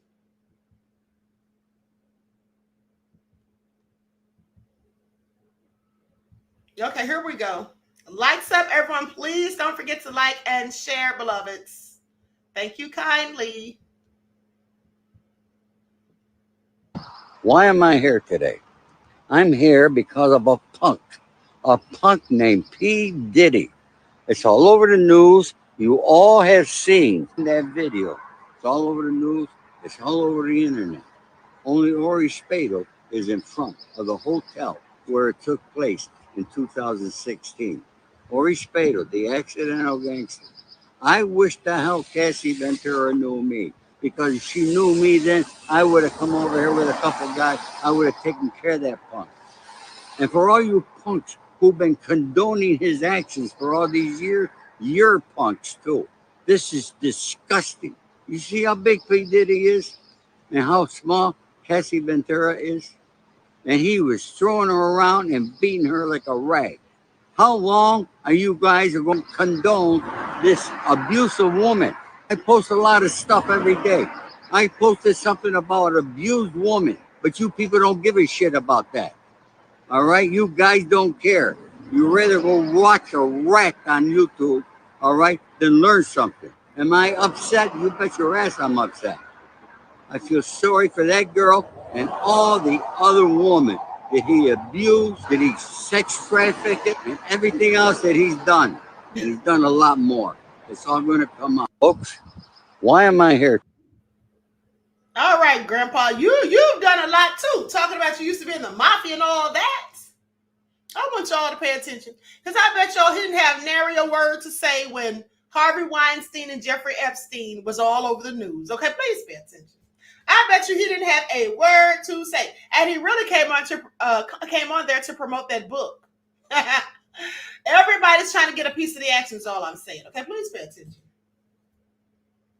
I find it all so nefarious. Now, he's going in on Diddy, but you didn't have the same smoke for Weinstein and Epstein, that's all I'm saying. And neither did Vlad. Vlad all on Piers Morgan's show talking greasy. I find it interesting. I find it all very interesting. But anyway, I digress.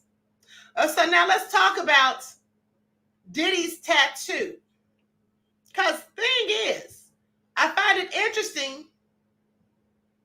I find it interesting because he has the Loa Izili Dantor, who is the protector of women and children, on his back.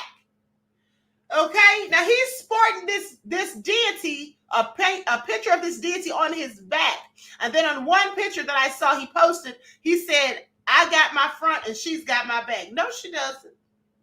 No, she doesn't. Okay. No, she doesn't. And then someone said, and I don't know how true this is because I haven't looked into it, but someone said that in different cultures, because that's a Haitian deity. It's like one of the main Loas. Now, but someone said in other cultures or in some other culture that it means prison is my home. Now, that is the irony of that is just insidious. Okay, and so let me just show you all this for those of you who haven't seen it. I mean, the nerve of Diddy. Look at it. Y'all see that? Stacey said Diddy is a joke. He absolutely is, as far as I'm concerned. He absolutely is, beloved. And so, yeah, I find that absolutely egregious and clearly nefarious. Clearly nefarious. Okay, so now I saw somebody say in the chat, hold on, let me go back to it. Stacey said prison will be his home. Absolutely. Okay? Absolutely. The silent sister said the nerve. Okay? Aeon said the mockery. I know that's right. So with that all being said, I'm about to roll out of here now. You all know, I saw somebody put in the chat, that's on box. I think I'm gonna make some t-shirts with that on it for my spread shop. I think I'm gonna make some t-shirts because you all asked me a while ago to make t-shirts with hashtag that's on box on there. So I think I'm gonna go ahead and make those. All right. Hold on, I'm looking for something real quick. Likes up, everyone, please like and share. We're almost done. We're almost done. I got done early today, and I'm so thrilled about it. Okay, I'll probably post something on the spiritual channel later. Probably up. Oh, yeah, speaking of the spiritual channel, for those of you who have the higher frequency memberships, I posted your masterclass late last night. I sent you the links if I had your email. And if you didn't get it, please just go to the channel. It's already on there. Okay. So now listen to this. Okay, on the post African spirituality, I used a picture of a deity called Izili Dantor. She is a Haitian Loa deity. I personally have a relationship with her, and she has helped me a lot in the past. She's a defender and a fierce warrior. She's real, and people love her. And I just find it interesting that that's what Diddy chose to get on his back. Izili Dantor. Now, this is by far one of the most popular female Petro Loas. She can be a tough lady, a little wild or whatever. Okay, she is a protector. She watches over women and children. Okay, she can be a disciplinarian. She does not and will not tolerate children behaving badly. She defends children and women. So, yeah, definitely interesting that Diddy has that deity tattooed on his back. Real crazy. Corey Thomas says, this is so true about Diddy, but he's crazy. But it's crazy how the other communities are so outraged that they don't do the same thing with Harvey Weinstein, etc. Exactly. But let me tell you something, beloved. This is nothing new. This is how it always rolls. Because I remember the same thing happened with R. Kelly. And matter of fact, I have said on here and I have said on Facebook before I even came to YouTube, when the whole thing with Harvey Weinstein started, I was in fact on Facebook going live back then. And I told everybody, I did a side-by-side comparison. I put out all the evidence they had on R. Kelly, or all the accusations, and all the accusations they had on Weinstein. And I found it very interesting that they didn't say anything about R. Kelly until the whole thing about Weinstein came out. Now, they already knew back in the 90s what R. Kelly was doing. They already had the incident with the tape. They already had the incident with him marrying Aaliyah. They already knew these things, and they didn't say a word. Nobody had a problem. They covered it all up. They went along with it. But as soon as Harvey Weinstein got called out, and he was facing all of those allegations, then here they go digging up R. Kelly. And for those of you who've been following this channel, you know that I showed you all that too, because I pulled up the timelines. I pulled up the timeline of Harvey Weinstein's accusations when they started, and the same with R. Kelly. And very interestingly enough, R. Kelly's resurfaced months after Weinstein's got called out. And everybody all over the internet was talking about R. Kelly. And I said, wait a minute, whoa, y'all don't have anything to say about Weinstein? He has 82 people that have made allegations against him. That's just the ones that were brave enough to come forward. There were more who didn't even want to come forward because out of fear. And then let's not forget that the psychologist who testified on the stand as to why some of the victims didn't say anything for years and decades, Dr. Barbara Ziv, she was plowed down one day leaving the courthouse and almost lost her life. Who had something to do with that? I have questions. Let's not forget the journalist who said that he was threatened and was receiving all kinds of threats and stuff, and that he had to end up moving and getting a weapon to protect himself. Okay, because Harvey was upset with him. So I'm sorry. This is a tale as old as time. At the end of the day, Diddy is not the only one. Now, we're not talking about Weinstein and Jeffrey. I'm talking about right now, in this moment, there's other people in Hollywood and the music industry doing the exact same thing that Diddy has been doing. Okay? And I happen to have some information about somebody else who had one of those tapes come up missing.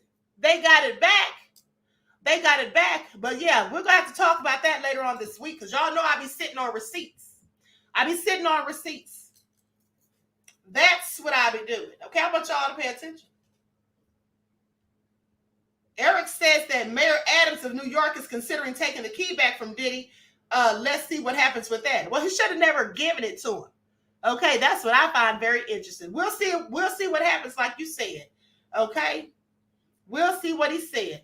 Eyes wide open said Weinstein's out of jail. No, he's not. He better not be out of jail. Hold on, let me look it up. I know that one of his convictions, hold on. No, he should still be in prison, because at the end of the day, he had many charges. So if they got rid of one, that would not be an excuse for him to be out. I think he's still locked up. Let me just double check.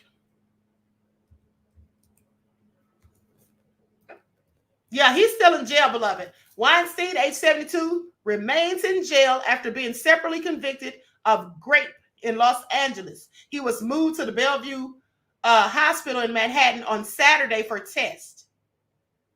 Okay. Wait a second. That was reported on April the 28th. Let me see if there's anything more. Let me see if there's anything more current. Hold on.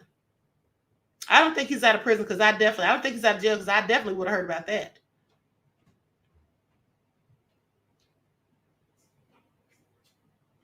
No. Nope. They said that he will remain in prison. Yeah, he's not getting out. He can get that charge overturned all he wants. He's not getting out. He's got a myriad of charges.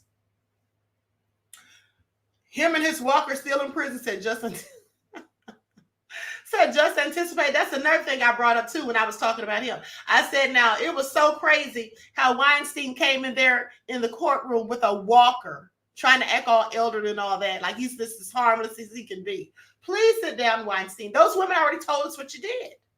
That's what you did. And did you all know that Lupita even had some allegations against him? Now, I don't think she sued him or whatever, but Lupita Nyong'o even said some things about him. I thought it was all egregious.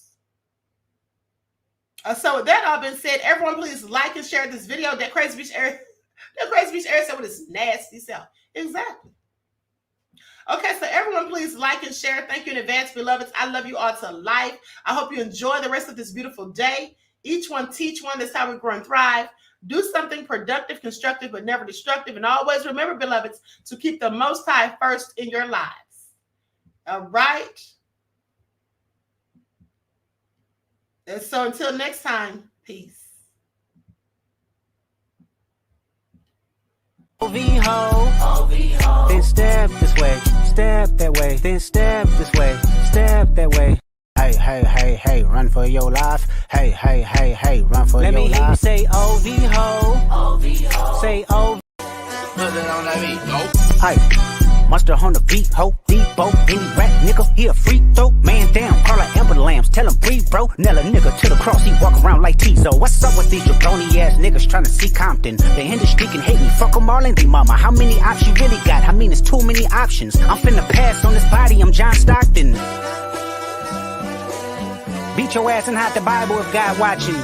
Sometimes you gotta pop out and show niggas. Certified boogeyman, I'm the one that up to score with him. Walking down whole time, I know he got some hoe in him. Pole on him, extort shit, bully the flow on him. Say Drake, I hear you like I'm young. You better not ever go to cell block 1. To any bitch that talk to him and they in love, just make sure you hide your little sister from him. They tell me Chubb's the only one that get your hand-me-downs. And party at the party playing with his nose now. And Baca got a weird case, why is he around? Certified lover boys, certified pedophiles. Wop, wop, wop, wop, wop. That fuck him up. Wop, wop, wop, wop, wop. I'ma do my stuff. Why you trolling like a bitch, ain't you tired? Trying to strike a chord and it's probably A minor.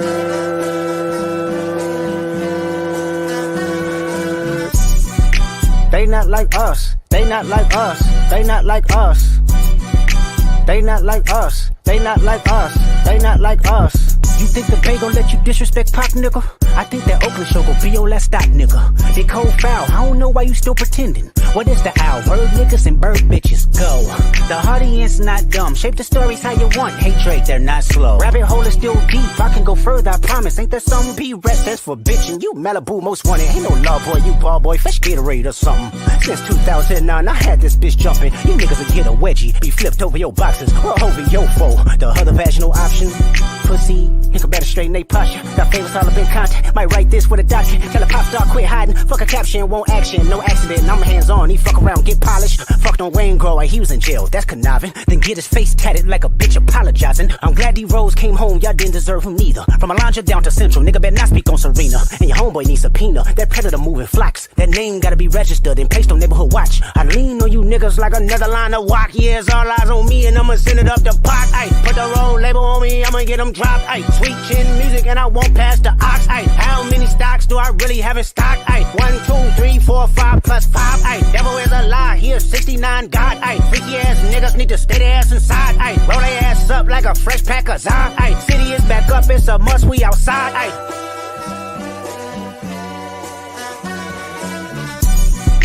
They not like us. They not like us. They not like us. They not like us. They not like us. They not like us.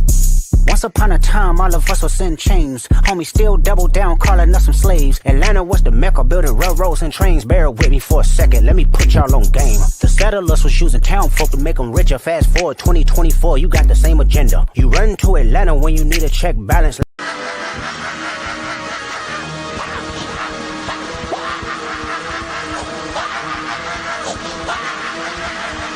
He's all right.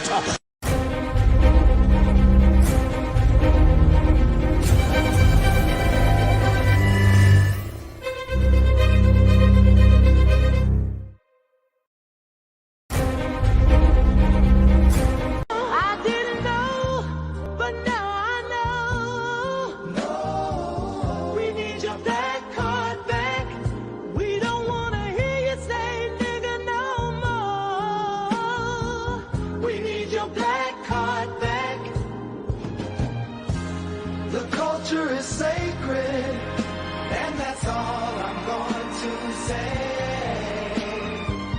so you can come to the cookout. But you can't eat a plate. You have exceeded your nigga credit limit.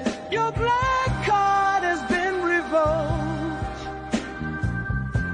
'Cause we can tolerate you, but we don't